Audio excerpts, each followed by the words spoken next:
Hello दोस्तों, आप सबका हमारे यूट्यूब चैनल विजय फार्मेसी में एक बार फिर से स्वागत है। दोस्तों मैं आज कुछ बात करने जा रहा हूँ अजिथ्रोमाइसिन टैबलेट के बारे में। अजिथ्रोमाइसिन टैबलेट का उपयोग कहाँ पर होता है, किस पेशेंट को देना चाहिए, ये कैसे काम करता है या कब खोजा गया अजिथ्रोमाइसिन, इसी बारे में आज बात करने जा रहे हैं अजिथ्रोमाइसिन के बारे में। दोस्तों यह वीडियो केवल नॉलेज पर्पज़ के लिए बनाई गई है। दोस्तों मैं बात करने जा रहा हूँ जैसे कि अजिथ्रोमाइसिन के यह क्या काम करता है, कहाँ पर उपयोग किया जाता है।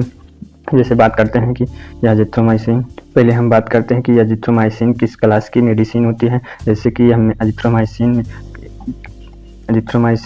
It is a macrolide class antibiotic या माइक्रोलाइड क्लास की एंटीबायोटिक मेडिसिन होती है। Is use to treat different bacterial, फिर यह ट्रीटमेंट किया जाता है डिफरेंट बैक्टीरियल इन्फेक्शन के, यानी कि यह माइक्रो क्लास की एंटीबायोटिक होती है। इसका इस्तेमाल कई जीवाणुओं के संक्रमण को ठीक करने के लिए किया जाता है। इसकी यूज की बात करें तो इसका इस्तेमाल जैसे मिल्ड ईयर इन्फेक्शन यानी कि कान में संक्रमण हो जाने पर इसका इस्तेमाल किया जाता है, और थ्रोट इन्फेक्शन यानी कि मुंह का संक्रमण हो जाने पर इसका उपयोग किया जाता है। निमोनिया यानी कि निमोनिया होने पर इसका इस्तेमाल किया जाता है। इंटेस्टाइनल इन्फेक्शन यानी कि आंतों में संक्रमण हो जाता है तो अजिथ्रोमाइसिन का उपयोग किया जाता है। ये सभी प्रकार के संक्रमण में अजिथ्रोमाइसिन का उपयोग किया जाता है। फिर से जान लेते हैं कि अजिथ्रोमाइसिन माइक्रोलाइड क्लास की एंटीबायोटिक मेडिसिन होती है। यह डिफरेंट प्रकार के बैक्टीरिया इन्फेक्शन को ट्रीटमेंट करने के लिए इसका उपयोग किया जाता है। अब इसके बारे में और जान लेते हैं अजिथ्रोमाइसिन क्या है।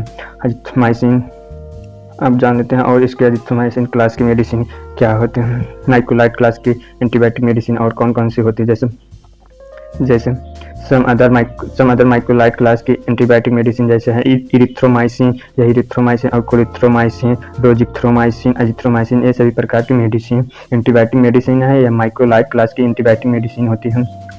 यह बैक्टीरिया इन्फेक्शन को ट्रीटमेंट करने के लिए उपयोग किया जाता है। और जान लेते हैं इसके बारे में इम्पॉर्टेंट बात इसके बारे में क्या क्या है। जैसे है erythromycin was firstly discovered in 1915 में किया गया था, यानी कि सर्वप्रथम इरिथ्रोमाइसिन को 1950 में बनाया गया था। उसके बाद roxithromycin, clarithromycin, azithromycin are the later edition. उसके बाद एजिथ्रोमाइसिन, कोलिथ्रोमाइसिन और एजिथ्रोमाइसिन यह बाद में खोजे गए। ये सभी प्रकार की मेडिसिन बाद में खोजे गए। सर्वप्रथम इरिथ्रोमाइसिन मेडिसिन का खोज हुआ था। और अब इसके बारे में जान लेते हैं एजिथ्रोमाइसिन क्या होता है, इसका मैकेनिज्म कैसे काम करता है। यानी कि एजिथ्रोमाइसिन की बात करें तो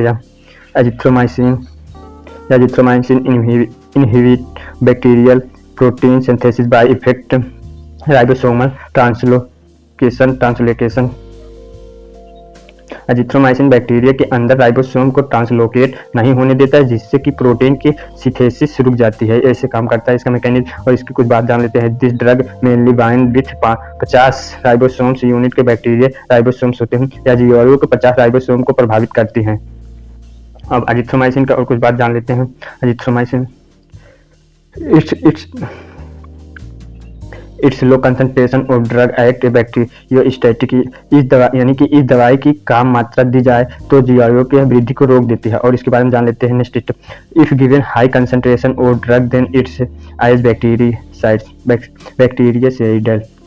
यदि इसकी डोज को ज़्यादा यानी कि अजिथ्रोमाइसिन की डोज को बढ़ा दिया जाए तो यह जीवाणुओं को मार देती है, यानी कि और अजिथ्रोमाइसिन कम मात्रा में दिया जाए तो यह जीवाणुओं की मात्रा को रोक देती है।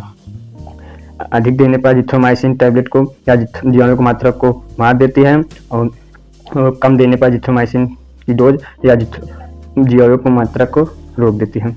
और भी जान लेते हैं अजिथ्रोमाइसिन के बारे में। अजिथ्रोमाइसिन इसका यूज और भी जान लेते हैं। इसका यूज हाई कंसंट्रेशन इसका यूज जान लेते हैं। इसका यूज पेयोजेनिक इन्फेक्शन होने पर भी दिया जाता है, निमोनिया में दिया जाता है, गोनोरिया में दिया, डिप्थेरिया में दिया, हड्डी और जोड़ों के संक्रमण में भी दिया जाता है। सभी प्रकार के डिसीज होने पर अजिथ्रोमाइसिन को दिया जाता है। अब जान लेते हैं अजिथ्रोमाइसिन की कौन सी दवाई के साथ अजिथ्रोमाइसिन टैबलेट को नहीं देना चाहिए। जैसे थियोफाइन टैबलेट के साथ अजिथ्रोमाइसिन को नहीं देना चाहिए, कार्बोमेजिफिन के साथ नहीं देना चाहिए, वाल्प्रोएट के साथ नहीं देना चाहिए, एग्रोटामिन के साथ नहीं देना चाहिए, वारफेरोन के साथ अजिथ्रोमाइसिन टैबलेट को नहीं देना चाहिए। और भी जान लेते हैं अजिथ्रोमाइसिन किस पेशेंट को देना चाहिए और किस पेशेंट को अजिथ्रोमाइसिन टैबलेट को नहीं देना चाहिए। जान लेते हैं जिस पेशेंट को मैग्नीशियम कम होता है ब्लड में, यानी कि लो मैग्नीशियम इन ब्लड, मैग्नीशियम का मात्रा जब ब्लड में कम होता है उस पेशेंट को अजिथ्रोमाइसिन नहीं देना चाहिए। और लो पोटेशियम इन ब्लड, जब पोटेशियम की मात्रा ब्लड में कम होता है जिस पेशेंट को, उसको भी अजिथ्रोमाइसिन टैबलेट को नहीं देना चाहिए। स्केलेटल मसल्स डिसीज, जब स्केलेटल मसल्स डिसीज होता है तो भी पेशेंट को अजिथ्रोमाइसिन टैबलेट को नहीं देना चाहिए। हेयरिंग लॉस यानी कि सुनाई न देने पर भी उस पेशेंट को अजिथ्रोमाइसिन टैबलेट का उपयोग नहीं करना चाहिए। और अब नॉर्मल हार्ट बीट यानी कि हृदय गति नियंत्रित न होने पर भी उस व्यक्ति को यानी कि पेशेंट को टैबलेट को अजिथ्रोमाइसिन नहीं देना चाहिए। और प्रेगनेंसी में भी अजिथ्रोमाइसिन टैबलेट को पेशेंट को नहीं देना चाहिए। सभी कंडीशन में अजिथ्रोमाइसिन टैबलेट का उपयोग नहीं करना चाहिए।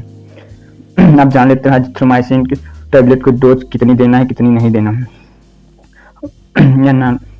यह नॉर्मल इन्फेक्शन होने पर 2.5 मतलब 250 mg BD यानी कि 3 डेज देना चाहिए। BD का मतलब दिन में 2 बार देना होता है। और सेवर इन्फेक्शन होने पर भी दिया जाता है। सेवर इन्फेक्शन होने पर 500 mg OD देना चाहिए 3 डेज तक। अभी जान लेते हैं पेडियाट्रिक डोज क्या है, कितनी मात्रा में देना चाहिए। 2 से 5 ईयर के बच्चों में से 5 ml OD देना चाहिए 3 डेज तक। दोस्तों वीडियो अच्छी लगी तो सब्सक्राइब एंड शेयर जरूर करें। इसे वीडियो पाने के लिए मेरे चैनल को नोटिफिकेशन को ऑन करें। जय हिंद, जय